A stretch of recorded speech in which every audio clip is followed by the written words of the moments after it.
A cycle breaker is a term given to an individual within a family unit who decides that it's time to put a stop to a harmful family pattern. In this video, we're going to look at some ways you can work to prevent history repeating itself and start to create a positive new environment instead. We inherit so much from our family, much of it being subconscious. You don't need to have suffered a major traumatic event or even endured heavy trauma like physical abuse to have experienced a negative childhood.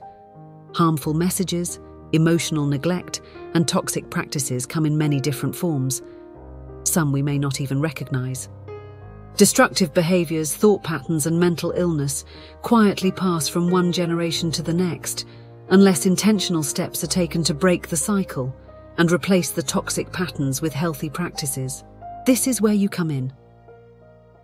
There are many people who come from traumatic childhoods and simply raise their children exactly the same way they were. You likely know a few. This is of course tragic, yet sadly understandable, because recognizing, then breaking a cycle of pain and abuse can be extremely challenging.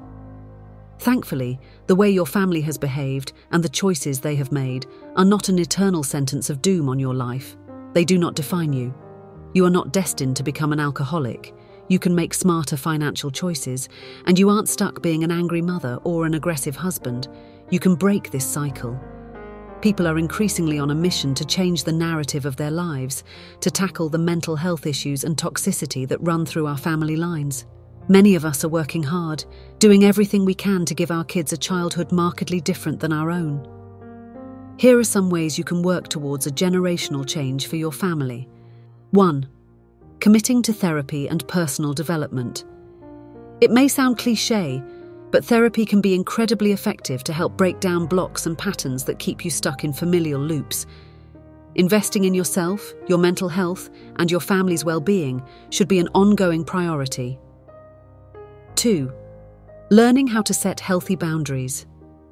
Knowing what you will and will not tolerate in your life is the first step, but communicating what you need is just as important.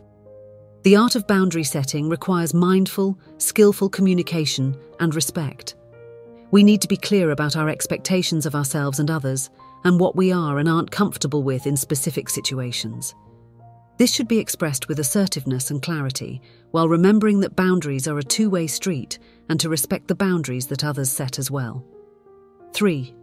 Not taking other people's actions personally. It's important to remember that other people's words and deeds say little about you and everything about who they are. The more you remember to not take things personally, the less reactive, judgmental, and angry you will feel. People are a product of their own environments, and it's important to remember this when communicating. They may not like themselves either, but lack the skills to act any other way. 4. Taking a pause before reacting in stressful situations. Sadly, there's often a lot we wish we could take back from times we reacted too quickly and said or did something we didn't mean. There is so much power in the pause, and with that power comes confidence and healing.